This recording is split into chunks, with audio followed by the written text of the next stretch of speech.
Ce que nous avons là, c'est un équipement 5 en 1. C'est pour vous dire que c'est un appareil qui regroupe dans l'ensemble 5 appareils en même temps. C'est un équipement qui fait la ventilation, par exemple ce que vous avez là-bas. Elle fait la ventilation, elle fait le monitoring, elle fait l'échographie, elle fait la défibrillation. En plus, nous avons une pompe à perfusion qui est intégrée. Donc, l'équipement fait ces 5 paramètres en même temps. Il a été conçu dans le but de faciliter l'utilisation pour les urgentistes dans les ambulances, désengorger les services d'urgence.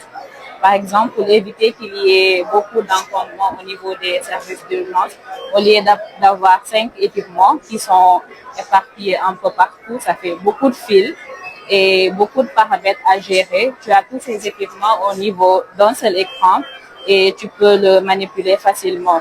Par exemple, si vous regardez sur l'écran ici, vous avez l'interface de l'échographie d'abord. Avec l'échographie, vous avez 2 sondes que vous pouvez utiliser.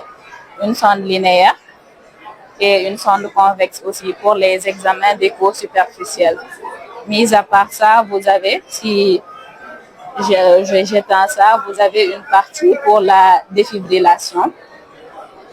Une partie pour la défibrillation que vous avez ici. C'est ce que vous avez là. Mais bon, la machine est intuitive. Lorsqu'il faut faire une défibrillation, vous avez déjà les constantes vitaux du patient. Donc, s'il y a lieu de faire une défibrillation, vous allez le savoir et la machine va vous signaler ça. C'est dans ce cas-là que vous allez faire la défibrillation directement. À part ça, vous avez aussi le monitoring. Nous avons une partie pour l'ECG, pour les tracés vitaux. Nous avons un brassard pour prendre la tension artérielle, pour la capnographie avec la saturation en oxygène et prendre aussi la température. Pour la ventilation, nous avons le circuit patient. On peut faire une ventilation non invasive et invasive. Vous avez une entrée d'air à l'extérieur et vous pouvez mettre de l'oxygène à ce niveau-là aussi. Bon, l'écran que nous avons projeté aussi, c'est juste pour agrandir. Ce que nous avons là, c'est la même chose qui est projeté ici pour avoir plus de visibilité. L'appareil n'est pas très lourd parce qu'il est conçu surtout dans un souci de déplacement qui sera plus facile. Il ne fait que 9,5 kg. L'appareil est déjà prêt à l'emploi parce que c'est une collaboration qui a été faite entre un ingénieur sénégalais et chinois.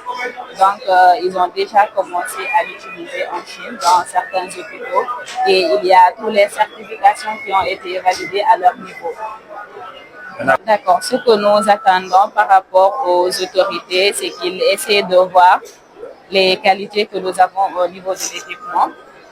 Déjà, ça permet aux utilisateurs une grande facilité. En fait, on peut l'utiliser en cas d'extrême urgence. Rapidement, vous prenez l'appareil, vous partez directement. Vous pouvez l'avoir dans les zones hostiles ou bien difficiles d'accès. Au lieu de se dire que vous allez transporter 5 équipements en même temps, vous ne prenez que seul équipement et vous partez avec.